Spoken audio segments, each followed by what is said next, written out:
Hi everyone and welcome back to Adam's Fishing. I know it's been nearly a couple of months since my last upload. I'm really sorry for the long delay, but I have actually been fishing and I have actually made a fishing film. It was actually a couple of evenings ago that I went, and I've already made the film. But in the edit, I sort of realised I didn't give you much of an update. It's a cool film, very relaxing, a few fish involved, even caught a couple of takes on camera, which is rare for me. So it was a really cool little session. But I didn't really give you much of an update in the film about what's been going on for the last couple of months and why you've not seen a lot of me. Well, obviously, there's not been a lot of fishing involved over the last couple of months, hence the lack of uploads.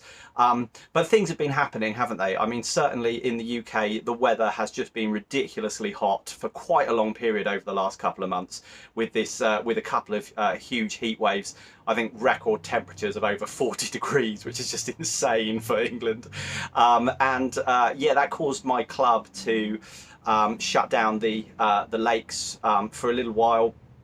And also I think it would have just been really uncomfortable to get out there fishing in that weather as well. I know people were, and hats off to them, but I just don't think I could have taken it, to be honest. So yeah, lakes were closed for a bit, and then for the rest of the time it was just too hot for me to really consider it, to be honest. And I've had a holiday. I went away to Gran Canaria with the family, which was absolutely fab. Really enjoyed it. Glad it all worked out in the end. It was all a bit touch and go with COVID and rules and flight delays and all that kind of stuff, but we made it.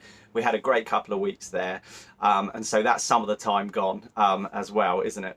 What's the other news? Other news, I've started a diet. I've never dieted, or never properly followed a structured diet ever before. But I think I've mentioned it before, but middle-age spread has finally caught up with me, and I'm getting bigger and bigger. And after our all-inclusive pour your own beer holiday to Gran Canaria, I was my absolute top weight when we got back. So I decided to join Slimming World, and I'm doing all the Slimming World cooking and dieting and stuff. And actually it's not bad, it's quite bearable. And I think I'm already starting to see some results. I'm dropping those pounds, so hopefully I can get down to a svelte 12 stone again at some point, but I'm up into the 14s and beyond at the moment, so yeah, got a bit of a way to go. Anyway, yeah, as I say, I did go fishing night before last. It was an after work session. It's just the only opportunity I've had since getting back from holiday, and thankfully things just worked out in terms of my wife's work shifts and stuff, and I could finish work, had some dinner with the family first, and then headed down there. It is literally just a session of a few hours with the intention of just getting a bend in the rod. It's just fun fishing for carp, not monster carp hunting, not proper big carp stalking and fishing, like you do on the big gravel pits and that kind of stuff. It's a small lake, which you will have seen before if you've watched the channel before, which has got stacks of fish in it, so you've got a good chance of catching there. It's usually the one that I go to a lot in the winter because it's just a good chance of a winter bite. But yeah, having not had a fish for a couple of months, I thought I just want to go somewhere where I can almost guarantee catching something, and thankfully it came good for me, and I did catch a few on my short evening session. So I've called the video A Bend in the Rod because that's what it was about. It was just about going out and getting a bend in the rod. Before I sign off though, I'm just in the shed at the moment. Join me in the shed. See all this stuff behind me here. A lot of that was used up from my last session. The weekend away that I had, where I was fishing for the whole weekend at that sort of like holiday cottages place, which was absolutely brilliant. I used so much bait, I used so much stuff. I lost a load of leads. Leads were dropping off left, right and centre, so I've done a little bit of restocking, got some new leads. I've respooled all my reels with new line, which I used on the session you're about to see, and all went well with that, which is good. And topped up my bait supplies and stuff like that as well. Actually, in the session you're going to see, I was using up a tub which I'd used to freeze some leftover baits that had been soaked. Rather than chuck them away, I popped them in the freezer where they've sat for nearly a couple of months, and yeah, got them out, defrosted them, and they worked absolutely fine. They caught me some fish anyway, so that was good.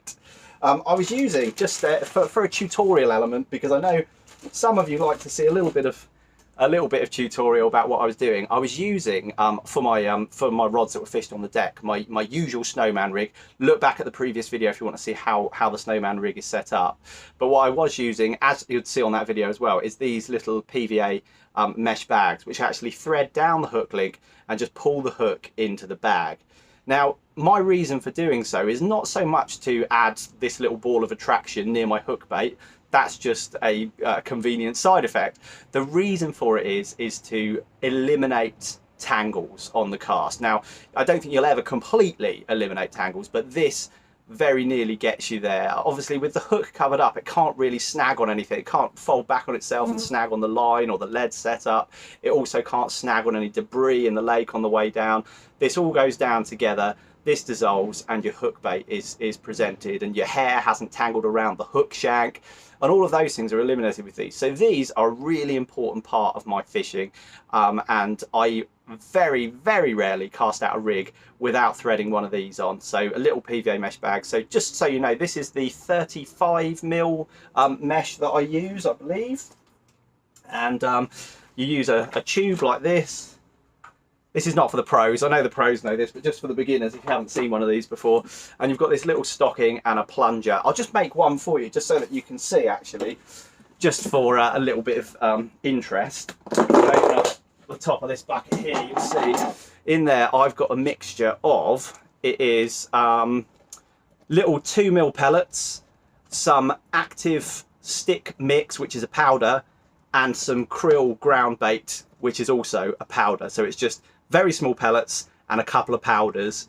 And what I've done is I've lumped in some of, it might not be this flavour, but some of this liquid in there to give it some texture. So it's actually got a little bit hard because I've left it for a couple of days. But if I give it a little mix up, I'll show you. If I now take the stocking thing, what I do is just scoop up a little bit of this mixture in there. Let's say that much will do. And then just use the palm of my hand just to stop the end. Take the plunger, plunge, plunge, plunge, plunge, plunge, compact it as much as you want to. Now, I don't actually squeeze these so that they're solid. I just compact them actually fairly lightly, to be honest, because I want them to all break down. And then, take the little bit of mesh that you've just filled up there. You need to pull it off of the tube.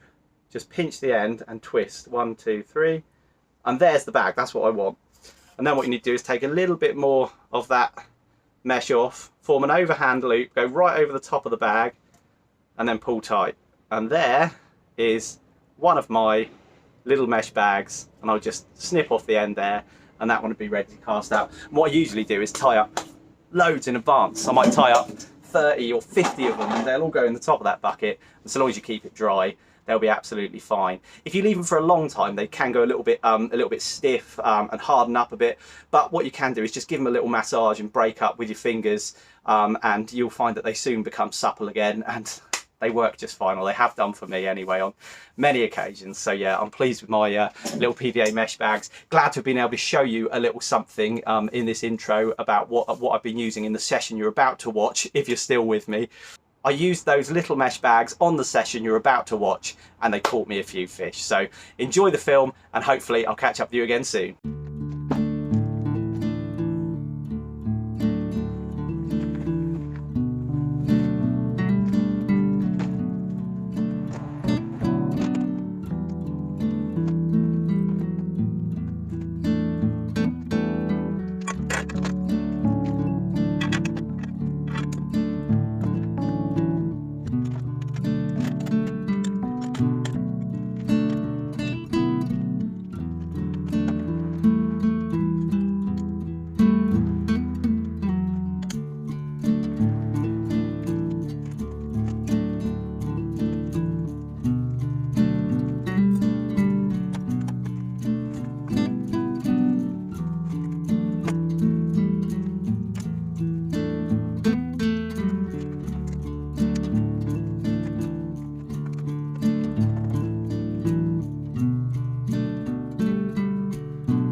Well, hi everyone and welcome back to Adam's Fishing. It has been a couple of months since I last got out on the bank, so I'm really desperate to catch a carp. I've got a few hours at my disposal. It's a midweek evening after work. I've come down to the smaller lake on my club ticket that you will have seen before, I'm sure, and I'm a creature of habit. You might have seen that I've parked the barrow and set myself up here in the swim that I probably fish most on this lake. There are some signs of fish activity out there. Plenty of signs of fish activity out there, so I'm really hopeful I can put a bend in the rod because it's been too long. All I've done so far is set up the bank sticks here. I'm going to get the rods out the bag, get them tackled up, not do too much filming at this stage because I just want to get some baits in the water basically. So let's see how I get on for the next few hours, or at least until it gets dark.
Well guys, baits are in the water and I've had a single bleep on my right hand rod already. That was in the first 5 minutes of them being out there. But actually I think it was possibly a cruising fish that has just clipped the line just beyond where it enters the water. There's actually quite a few fish up on the surface, so I think I'd probably be mad not to bring one of these bottom bait rods in and have a go with the floater rod, because it does look like they'd be up for taking one off of the surface. And really at the moment I'll try any method to catch a carp, so I've got my floater rod in the bag there.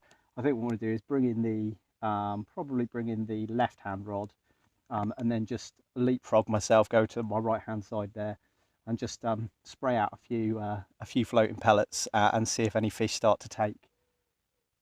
I won't bring that rod in just yet. I'll ping out some pellets first and just watch and see what happens. But if the fish really respond, then yeah, I think that's probably a good plan. A little bit of trimmed down white pop up, just float it out there and see if I can't snag myself one before it gets proper dark.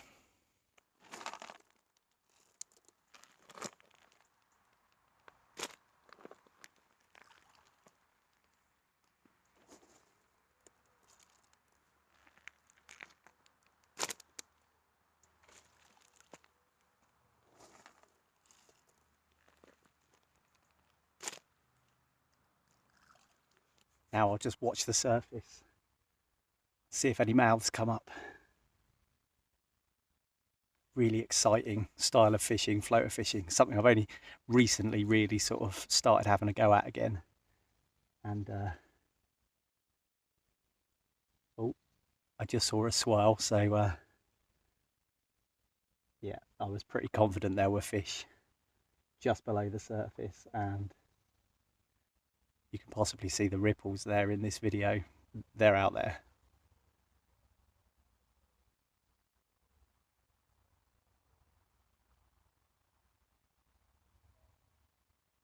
Anyway, I won't keep the camera rolling because I'm going to kill my battery. I'm just going to watch these fish for 5-10 minutes before making a decision, but early signs are looking good.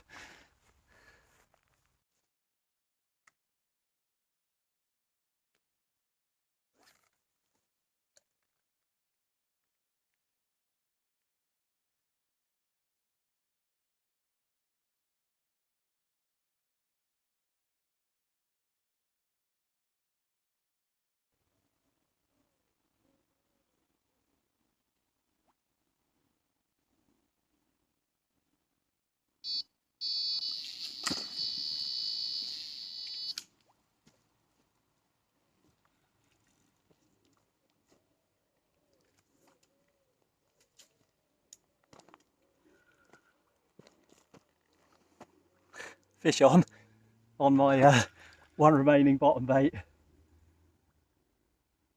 Doesn't feel like a big one, but really good to have a bend in the rod again. Just want to get this floater rod out of the water.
Oh, well, it's not a monster, just a wee one, but it's a carp, and I'm grateful for any.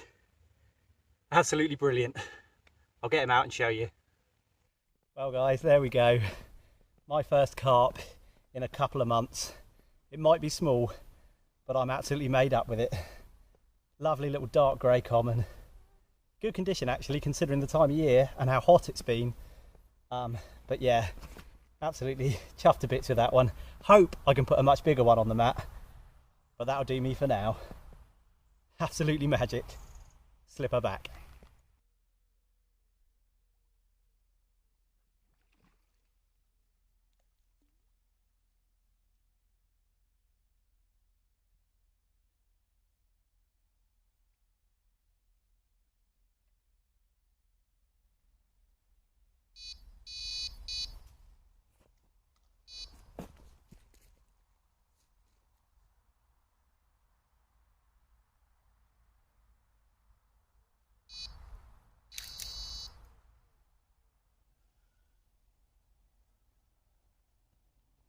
Fish on again, guys.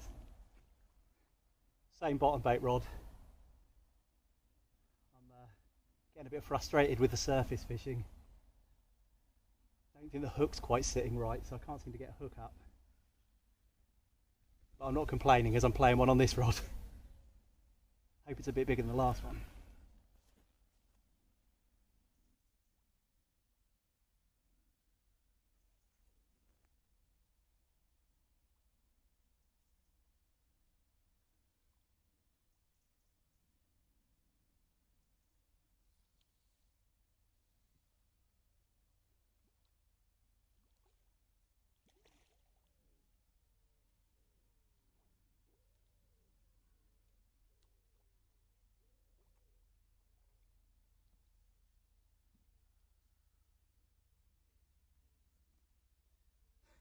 Well, he certainly isn't bigger than the last one. It's a little tiny one, so I think I'll just unhook him in the net, slip him straight back. Well then guys, it's very nearly dark. I've got 2 fish in the net actually, because that little one that I landed on the bottom bait rod, I left in the net and thought I'd just flick out the floater rod one more time before it's too dark to see really. Quite a good low light camera this one, so it's a lot darker than it looks. Flicked it out there and almost instantly a fish hit the hook bait. And I connected to it. I thought it was a decent sized one actually, but then I didn't factor into the equation that I was playing it on a much lighter rod, so it obviously felt bigger than it actually was. Both of them are relatively small, but I'll show you them both anyway, and then I'll slip them back into the lake. Little brace of commons to show you then guys. There's number 1, little scrapper. Number 2 is a little bit bigger. This was the one caught on the surface rod, and yeah, a little bit chunkier and scrapped really well on that light gear. Nice fish. Be nice to get a double figure one though. Let's slip these 2 back. Both the bottom bait rods are going to be going out next, and then I can sit back and wait for a bigger one to come along. Well guys, I've had to wait nearly an hour, but all of a sudden I had a take on my left hand rod which fished on the deck, and then the right hand rod screamed off whilst I was playing this little one in. Both the fish are mirror carp, so nice for the mirrors to make an appearance just before I have to pack up. This one's only a little one, the other one's a little bit bigger. Unfortunately I haven't quite got into the double figures categories yet, but I might have one last cast. Cracking to catch this one, and I'll just slip it back and then I'll show you the slightly bigger one. There we are then guys, there's a slightly bigger one of the pair. Probably 7 or 8 pounds I'd say. Certainly no bigger than that. But a pleasure to catch her all the same. Brilliant to have got a bend in the rod. Get my confidence back. Ready for my next session on one of the slightly bigger lakes, which will be in a couple of weeks. Nice scaly common, sorry, nice scaly mirror I was meant to say. And a great way to finish out if I don't catch any more. I think I am going to have one last cast though. Slip this one back. Do you know what guys, I don't think I am going to have that last cast. I really want to, but it's just gone 10 PM. I've got work early in the morning and I really need to pack this stuff up and get it back to the car. Shame I didn't get amongst the bigger ones. They go up to about 13, 14 pounds in this lake.